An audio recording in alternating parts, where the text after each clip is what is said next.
You are listening to the Tri-Quarter Transmissions.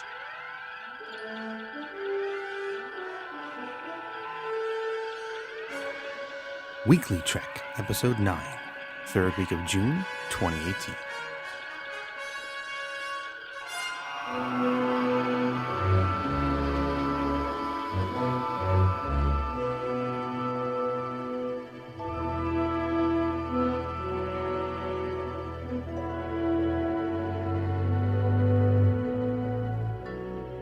Welcome to Weekly Trek, episode number 9. My name is Marty, Allee. I'm joined by my co-host today, John Krikorian. How are you doing today, John? Doing super well, Marty. It's such a treat to be with you. Awesome to be working with you today on this. Likewise. We are Weekly Trek. We are Tri-Quarter Transmissions podcast weekly show covering the news and current events in the Star Trek universe with rotating hosts from the Tri-Quarter Transmissions network.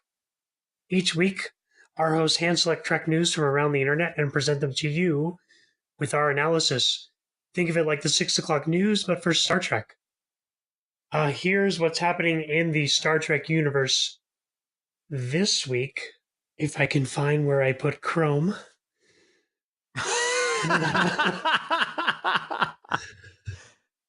Anovos announced their Star Trek Discovery phaser rifle coming at the end of 2018. Priced at a whopping $1,500, the phaser prop replica will be constructed in the same manner as the Type 2 phaser, using 3D printed components and battery-powered LEDs for the built-in lighting elements. John, do you have any thoughts about the new phaser rifle from Anovos? Well, I am a very happy owner of some Anovos items. The one thing I can say is that anything that I've ordered from Anovos that's been in stock has come shipped very quickly. So I realize this is a sort of a new pre-order. So I don't have any experience ordering pre-orders, but from what I've read around online, it seems that sometimes the pre-orders take a while.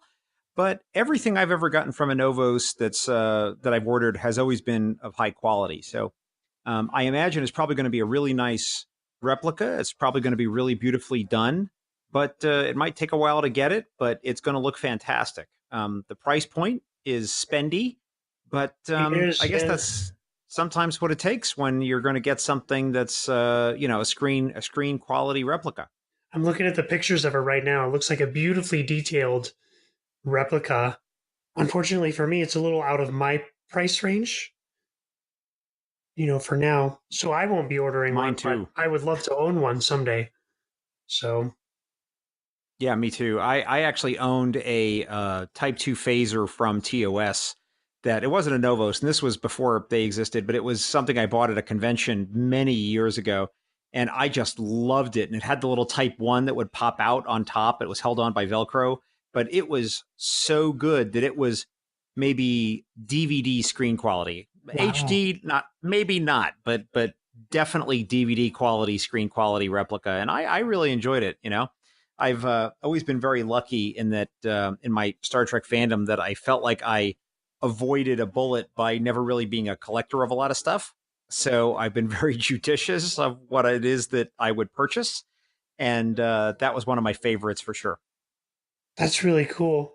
I unfortunately have never owned any of these kind of props or toys or anything like that. I think the most I have is, I don't even have costumes. I just have books and like pins and stuff like that. And starships. I have lots of starships. That's kind of my thing. I prefer the starships over everything else. I do too, but you know what? Strangely enough, I have to tell you, I actually purchased something today, which is really near and dear to my heart. I was talking on Twitter with a bunch of other fans, and there was a thing going around saying, who are your favorite characters from Deep Space Nine? And I said, well, I actually have a favorite character, but he's a minor character, only appears in a couple of episodes, and it's the Klingon chef. And I was just talking about how I love Klingon chef on Deep Space Nine. I thought he was just great, And someone, I want to say it was one of our Patreons, Thad, he commented that there were actually... Yeah, there are T-shirts of Klingon chef for sale from the amazing Lee Sargent. Perhaps today is a good day to dine. and has a little drawing of Klingon chef. So I totally had to buy that. And That's I'm awesome. not one of these people that buys stuff, but I totally had to buy Klingon chef because how could you not? That's awesome. Yeah, it's fun. I'll wear it at the convention this year. I look forward to seeing it. All right, man. Very good. We'll take a picture and post it on Twitter and we'll tag Tricorder Show. So if you're interested in a horrible picture of me, which is likely to cause your device to self-destruct, wearing a Klingon chef shirt, go ahead and check Twitter or the Facebooks during the convention. Yes, we will be very active during the convention, I'm sure, on the Twitters, as they say. John, you posted this next one up on our Slack channel. Did you want to go ahead and intro this one? So, thanks, Marty. Yeah, there's a story up on TrekCore and a couple of the other Trek news sites. Oh my gosh, what is wrong with me today? And Anson Mount, who of course is going to be portraying the amazing and fantastic Captain Pike in season 2 of Discovery, he was given a talk on his podcast. And he was talking about how this is the biggest production he's ever been a part of. And he's just not talking about TV production. He's talking about anything. 6 sound stages, the size of it, the whole machine of it all, multiple units, long hours. And, he was on that Hell on Wheels show, which was a historic show. And you would have thought that show would have had a lot of moving parts. But he says, nope, this is the absolute biggest thing, and he's really excited about it. So if you're interested in what Anson Mount has to say about it, you can actually look at his personal podcast where he talks about this and what it means. So I thought that was really interesting that not only is he an actor on the show, but he's also a podcaster. His podcast, by the way, is called The Well, as in like the well you get water out of. And I think it's just awesome. So I'm really looking forward to him.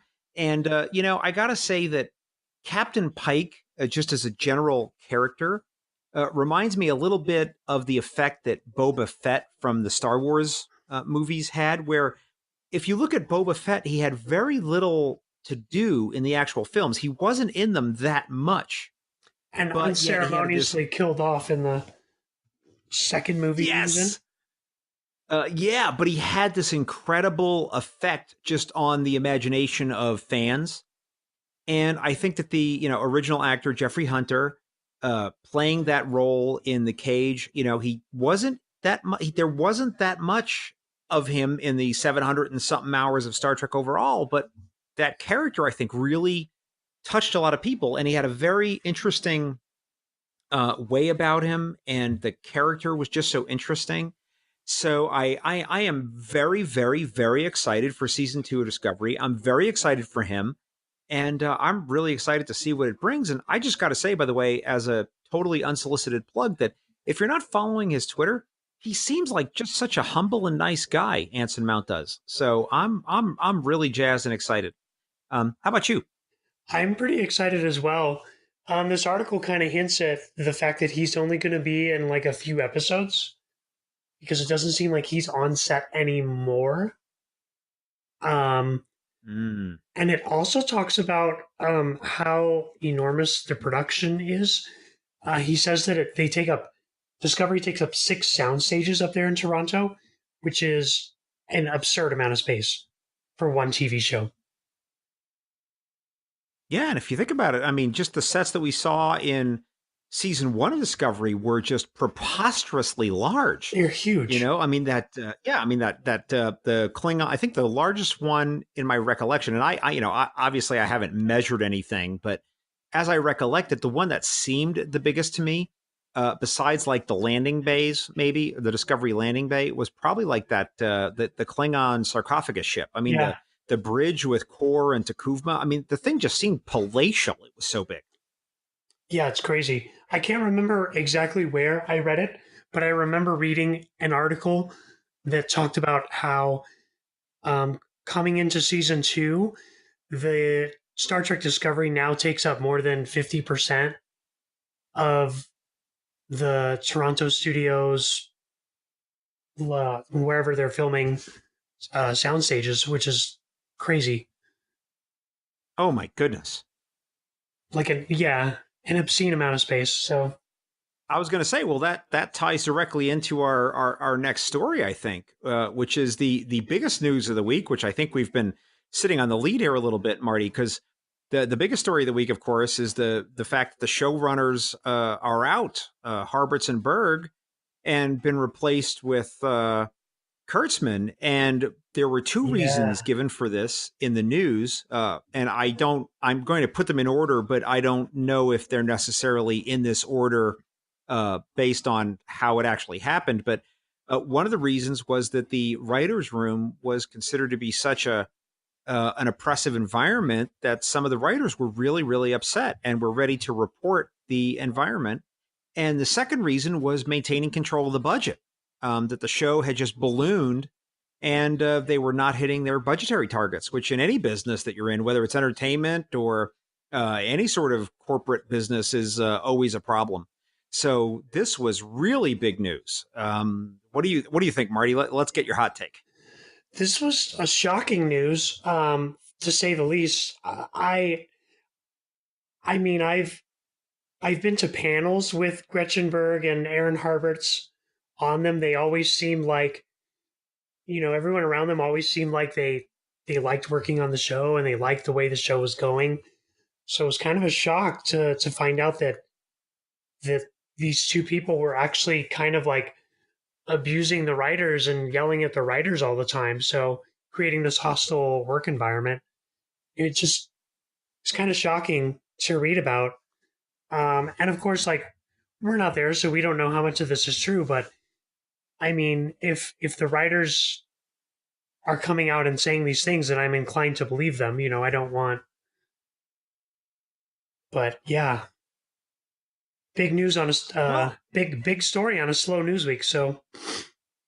Well, what was amazing was we actually had on Tricorder Show our Patreon hangout, which you were at. And I remembered us chatting before the show, before we started the official show, and we were talking about the news last Thursday. And we were thinking, there's no news this week, man. There's nothing going on. We don't have anything.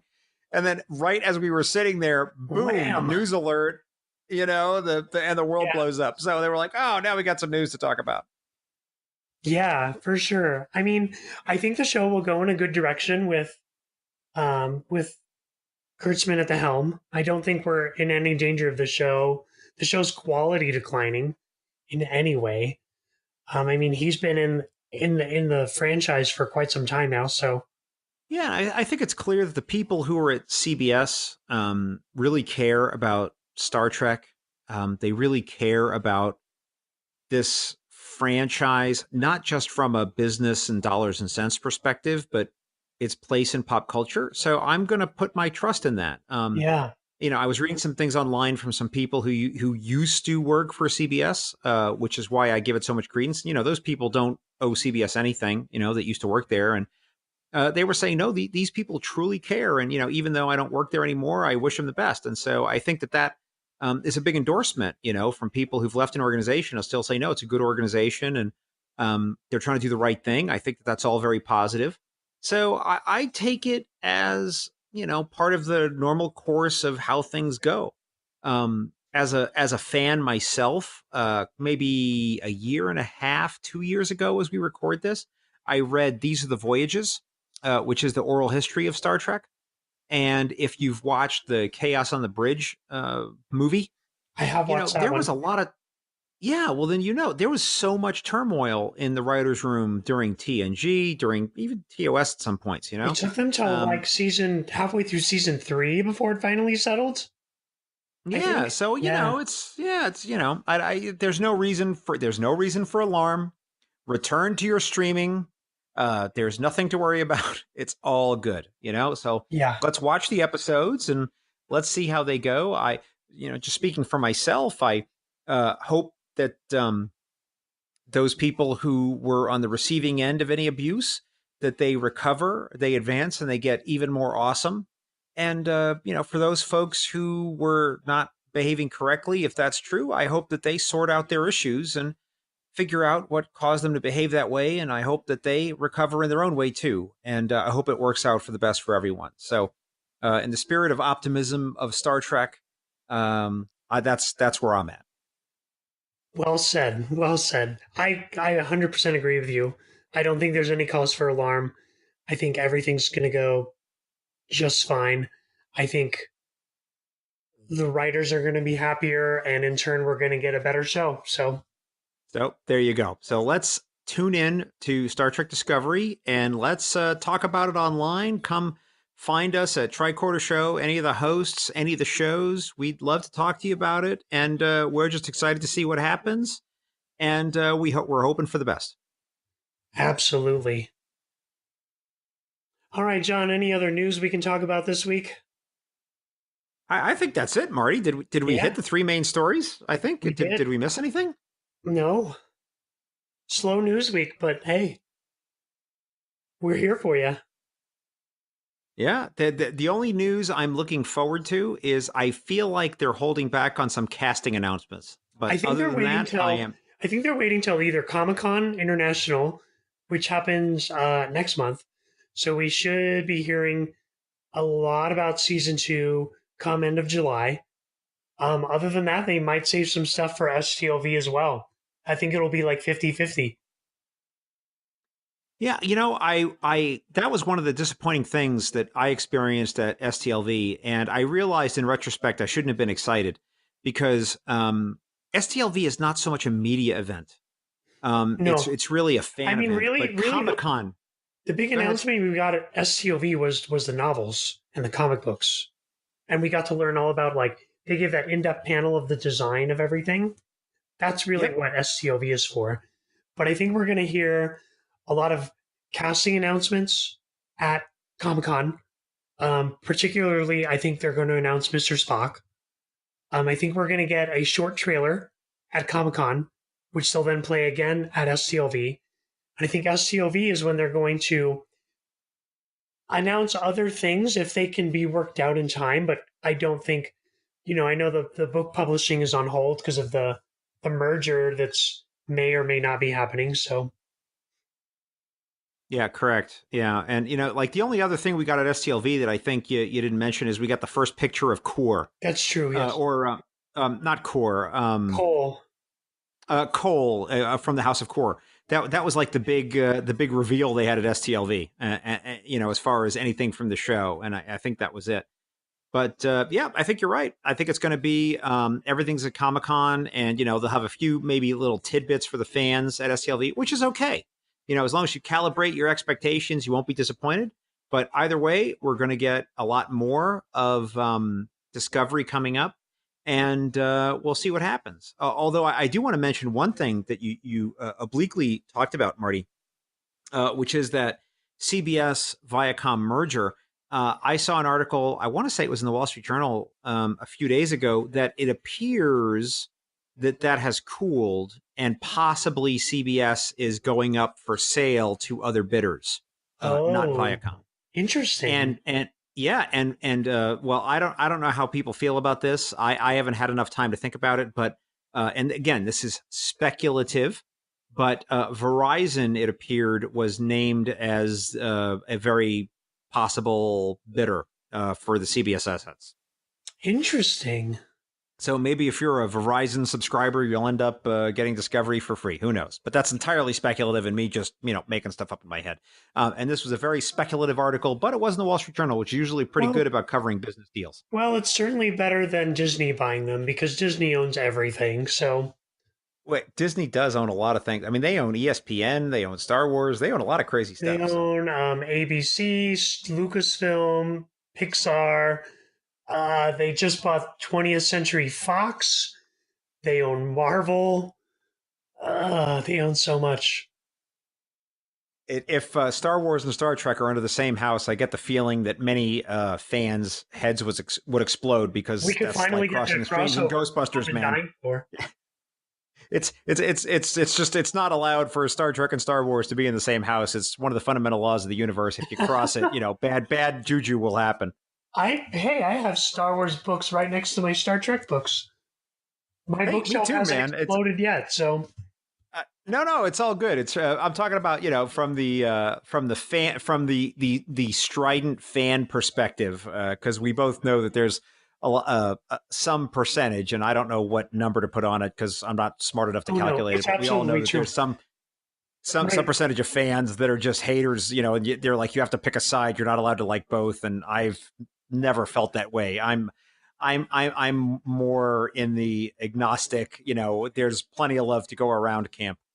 My brothers were huge Star Wars fans growing up. So I grew up in a Star Wars house.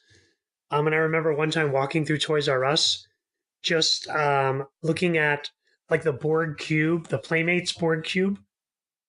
Nice. And thinking it was really cool and wanting to get it. And my brother slapped my hand and said, "No, you can't have that. That's Star Trek."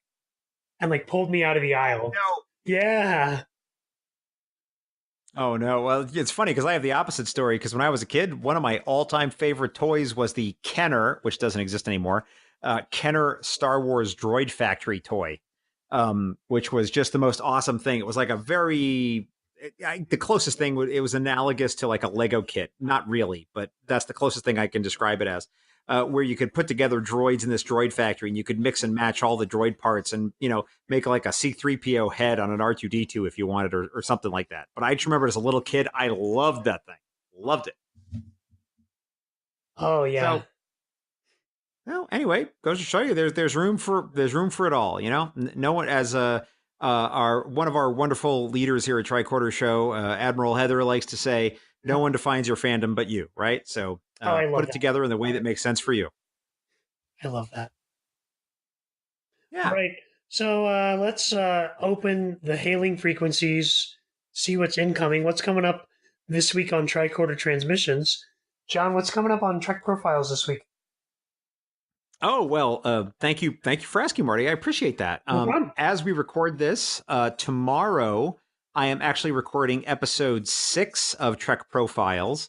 And as is my custom, I don't release the guests ahead of time, but the guests are free to if they want to. So I keep it secret, but I am super, super excited about not only this next guest, but one of the things that's just been amazing to me is the number of people who've been asking to be on the show.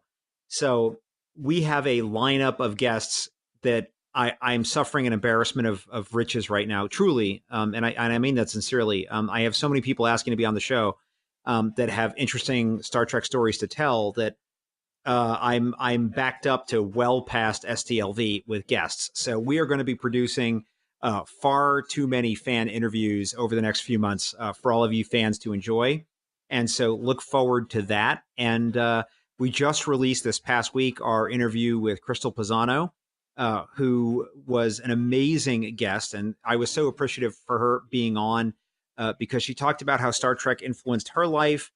She had some particular issues with her sexuality, and Star Trek helped her explore that. And I thought it was a really beautiful story. So that's what we do at Trek Profiles. And it's my pleasure to tell you that even more stuff is coming. So stay tuned for that. How about you, Marty? What's going on ReadingTrek?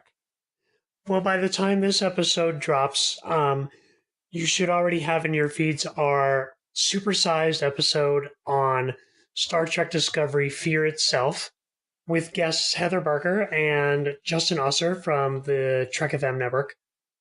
And then Will was able to sit down with the author of Fear Itself, James Swallow, for a little interview. So that's coming your way. It was an awesome discussion. We had a lot to talk about because it was spoiler alert, it was a gray book. And James had a lot of interesting things to say about his experience writing the book and his fandom. So should look for that in your feed. Ooh, I'm excited. So I have the book. I have not cracked it open yet. So just one question, and I just spoiler free, but when does the book take place? Is this like contemporaneous with him on the Shenzhou, or does it jump around, or is it contemporaneous with episodes of season 1, or what? I believe it was 3 years before Battle at the Binary Stars. Let me. So he's on the Shenzhou with Burnham and Giorgio and all that. Oh, let me fact check myself real quick. Oh, no worries. I'm just excited because I had a bunch of other reading to do before I got to it, and I just last night finished my last thing before I open Fear Itself, and I haven't cracked it open just yet. So, in fact, I was going to do that tonight. when you said let's record. So I was like, oh, okay. So instead of reading for itself, I'm talking with you, which is a bonus and a pleasure. But You should have so stuck I'm with really Fear looking forward itself. to it. That would have been the better deal. I appreciate your self-deprecating humor, Marty, but it's undeserved. And it was 4 years before. 4 years before Battle of the Binary Stars. I fact checked myself. Nice. Well, I'm jazzed. I can't wait. It's a great book. You'll enjoy it a lot. If you've enjoyed the other Discovery books, then this one's definitely up there. But if you want more info, you'll have to listen to Reading Trek. I'm sorry, I'm not going to give any more away. All right. Well, let me ask you one more question then. So I'm going to indulge myself here. Sure. So I've had a problem with Discovery because I was just on some other podcast and we were talking about Star Trek. And I want to know if you have the same problem, Marty, which is having read at least the first 2 books, which I did. Mm-hmm. I can't discuss the episodes fairly of Discovery because I keep thinking about stuff that I read in the books and it affects how I'm watching the show. And so when things happen, I'm like, well, that's happened because of this. And I think, well, wait, was that something that happened in the show? Or is that just because of something I read in the book that affected how I thought about something that happened in the show? Are you having the same problem or am I the crazy person? Which is totally possible, by the way. I don't know. Yes, absolutely. I've read the books and now I think about these things. I think actually, I was listening to a Disco Trek once, and Heather mentioned something that had happened in a book, but not on screen, and didn't realize it until later in the episode, I think. But yeah, it definitely got in my brain when I was watching the show. So. Gotcha. So read the books and it will enhance your Discovery. It's definitely experience. not gets in the way like a bad thing. It enhances the viewing by far. But then you go and mention something like someone says something about well, why aren't the uniforms colored? And you're like, oh, because they're exclusive to the Constitution class, which is only something you would know if you read the first novel. Yeah. Well, it's funny because you mentioned the first novel. That I was talking with someone in some venue. Honestly, I don't remember what it was. I believe it was a podcast. And the person was talking about the Discovery episode with the Pavins and where Saru gets taken over and he's totally, driven to stay on the planet and all that. And the person was like, well, I don't understand the episode because I didn't understand why he was acting that way. And, I didn't like the episode, and I don't mean to put words in that person's mouth, but they didn't like the episode for whatever reason. But having read that first book, especially where it has all that Saru internal monologue about how he feels about things, it made perfect sense. When I watched the episode, I'm like, of course he would do that. Right. And it was only because I'd read the book that I really enjoyed the episode because it was bringing to fruition some of the seeds that were planted in the book. And I can't separate in my head how would I feel about that episode if I hadn't have read the book. I don't have any way to answer that in a way that makes sense. And Fear itself, you're going to get a lot more of that Saru inner monologue, but dialed way up. Nice. All right. Well, then I'm looking forward to it, man. Yeah. Thanks for the preview. It's one of the best, not just Star Trek books, but one of the best books I've read in a long time. So. Wow. All right. That's high praise. I'll take it. Yeah. All right. Anything else you want to talk about today, John? No, man. I'm sorry. I've just been totally indulgent and was picking your brain on that because I know you'd read the book. Okay. So I was just excited. That's what I'm here for. I think we'll wrap it up. Let's let people know how they can get a hold of us if they want to continue the conversation. John, where can people find you online?